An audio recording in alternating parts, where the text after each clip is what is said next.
Well, thank you for inviting me here. I'm really pleased and honored to be able to speak to you collectively, woodlot owners, and the trees upon the land is really the lungs of PEI, so it's absolutely essential that we not only preserve the wood, but expand their ability to capture the carbon, which they have a great ability to do, and so that they can all become part of the ambitious plan of the province to become net zero and leading the country and the world in that regard. So I'm a little bit of a woodlot owner myself, or more specifically my wife. We have a substantial acreage out at Little Pond, right on the pond actually, but we have been fairly passive, not in a good way like in a passive solar house, but by not doing that much. But we love the woods, and I've been picking away with my chainsaw and we've been trying to get the right trees to grow, and over the 45 years we've been there, it's nice to see that even with very little effort you can make a change, and I'm really pleased. I have just recently graduated to an electric chainsaw, and I highly recommend it, particularly if you get advanced age. It's just beautiful. It changes the experience being out in the wood totally. Gas chainsaws are wonderful tools, but the electric ones do a lot, and I'm really pleased with my DeWalt 12-inch chainsaw as well as my 8-inch pole saw. It's amazing what you can do with tools like that. So, by way of introduction, I came to PEI from Denmark. I grew up there, and via Boston, where I finished my architectural education at MIT. And my very first job as an independent architect was a job on PEI called the ARC. I don't know if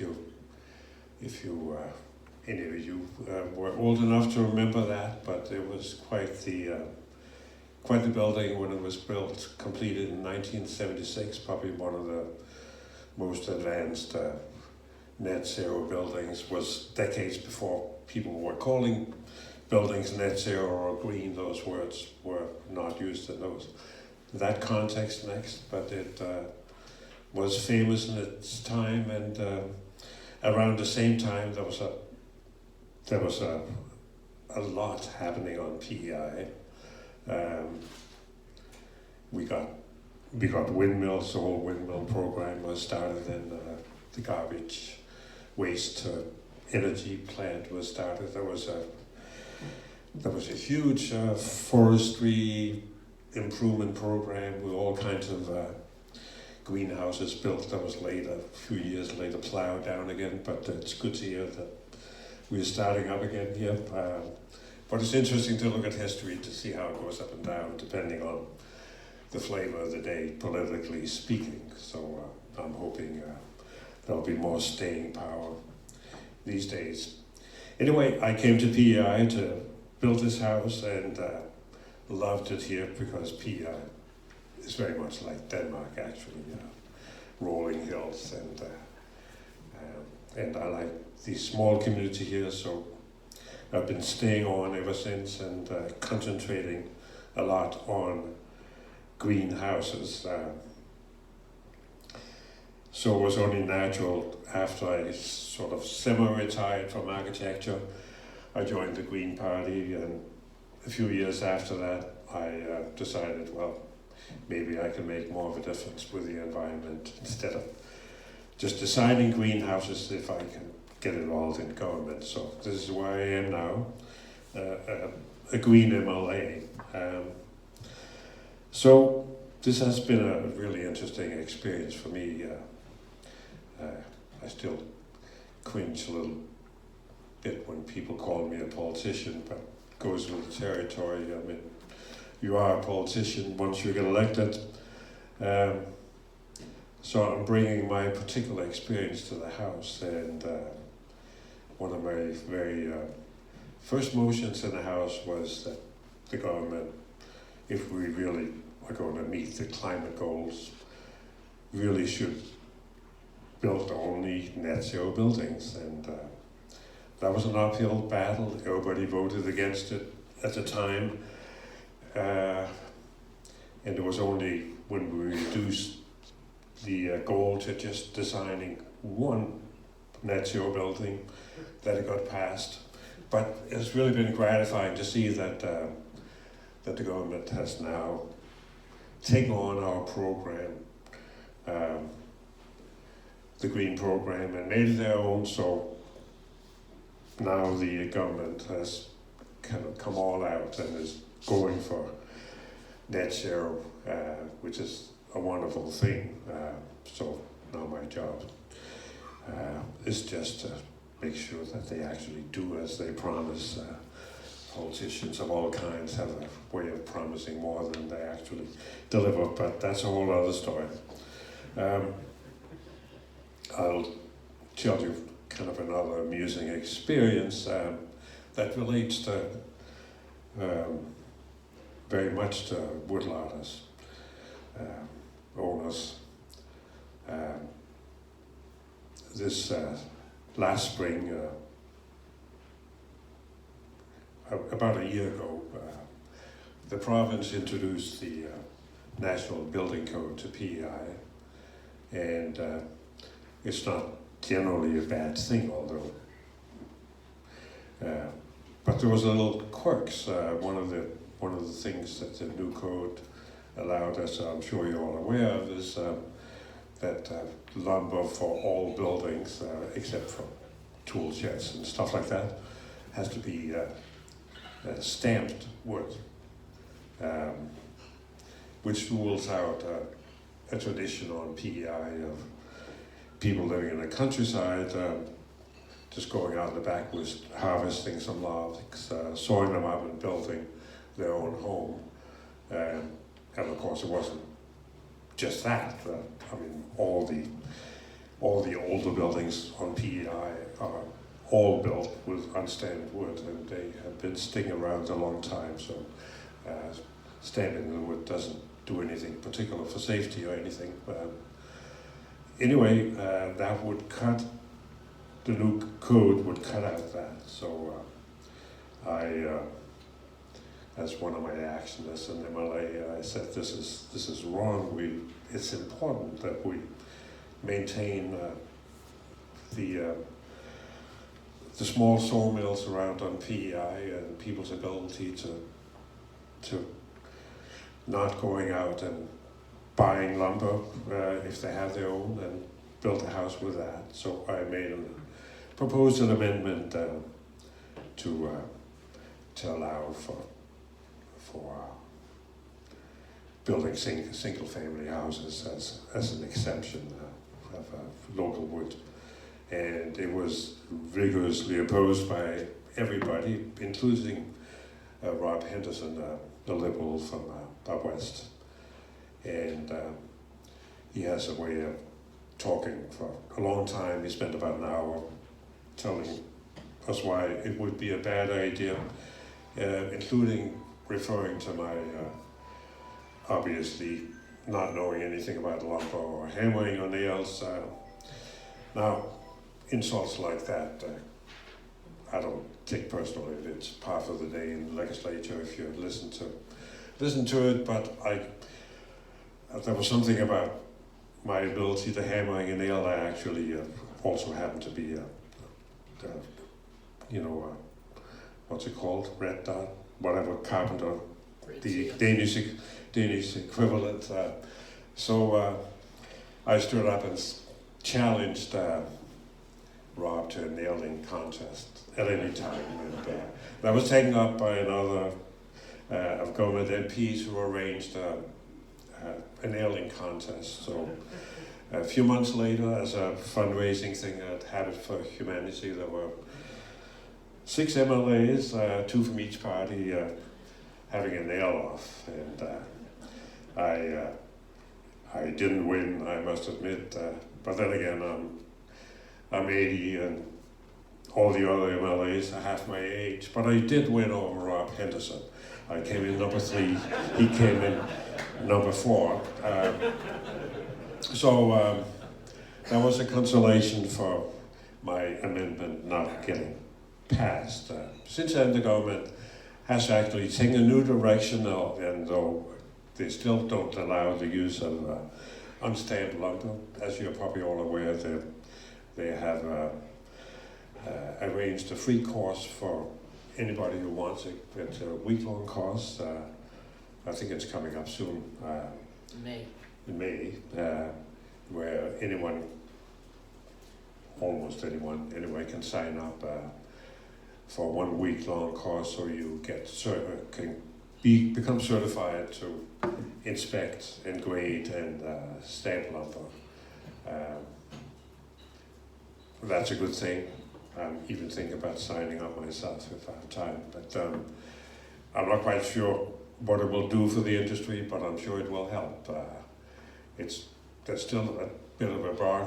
I'd be really interested in hearing the feedback from the woodlot owners, but as I understand it, you can't just go out and stamp any wood. You have to be associated with a sawmill, and it's kind of a inspector sawmill thing that, in my opinion, suggests that there should be like a co-op that includes woodlot owners, owners of the many small sawmills that are now available, and of course the woodlot grader stamper, so people can access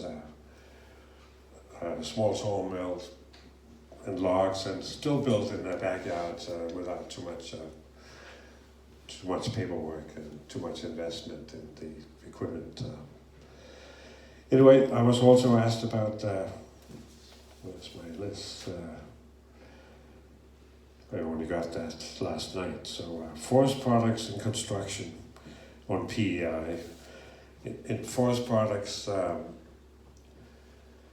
almost all manufactured forest products are made off the island, and that probably isn't going to change a whole lot. That just, this is my understanding, isn't enough production here to start a factory making whatever we have. So most of the stuff we import, most floor joists, glue lamps or what have you, all those kind of plywood, as well as all the mills and stamp lumber, comes in from the big factories. So it's kind of sad to see all our logs to send off to the mainland to be processed there, and then coming back a hugely increase in price and not necessarily better quality coming back to us for us to use. But there are some interesting developments, like for instance, you can now build high-rise buildings out of cross-laminated lumbers, which is basically huge-scale plywood made out of 2x4s glued together. But again, those kind of things won't be produced on PEI. So I'm more interested in the lower end of what can you do with the stuff you have here. And I'm really pleased that we still do have sawmills going, and for not very much money you can actually go out and buy a decent saw and cut your own lumber, like $15,000 or something like it. Considering what you have to pay for lumber, it's not a huge investment. You can probably pass it on later on. And I was really pleased before the ban on unstamped lumber. I helped design and supervise the construction of a net zero house out in my neighborhood. That was almost entirely built with the lumber that we had to cut down on the site just for the roadway and to make cut down enough trees to make sure that the sun hit the collectors on the roof, and it really worked well. We had the exterior siding is just 1x3s mounted vertically, and we expect them to last 100 years without any treatment. And then below that we have a layer of foam to get our rating. Then 2x6s, again, locally cut lumber. And then on the interior, which is key for a net zero house, there's a vapor barrier that's protected by an interior wall of 2x4s, one horizontally, where you can run all your pipes and your wires without penetrating the vapor air barrier, which is the only way you can get a really tight house. There's many other ways you can make the exterior wall approaching R30, R40 that you need to do, including a wood. You can, for instance, make a really thick wall, basically use a wood truss as a vertical members and just fill that with insulation. But I want to go into detail there, but the wood is really an ideal material for building net zero houses because it's just naturally prevents the thermal bridges you get if you use concrete or steel. Not only that, if you use lumbers on your site, it's about the most environmentally correct material and method you can use, because not only is there very little fuel spent in terms of harvesting the log and processing it, but taking a piece of wood and putting it into a house is about the most effective way of maintaining the inherent carbon capture and storage capability we have in the wood. There really isn't any better way than that. And we use we don't need to invent any kind of new carbon capture methods. I'm sure we need those too, but a tree is really not only a natural way, but a very efficient way of doing that very thing. I've been questioning in the house, what happens with wood chips back in the 40 years ago when it all started. One of the things that carried on was a very aggressive use of chips. There's a lot of the chip burners, including the waste energy, but also on many schools, hospitals, the university, have chip burners, which I'm sure some of you have been supplying chips to. Back in those days, 40 years ago, the main idea was to replace oil with wood chips, because back then we thought we were going to run out of oil.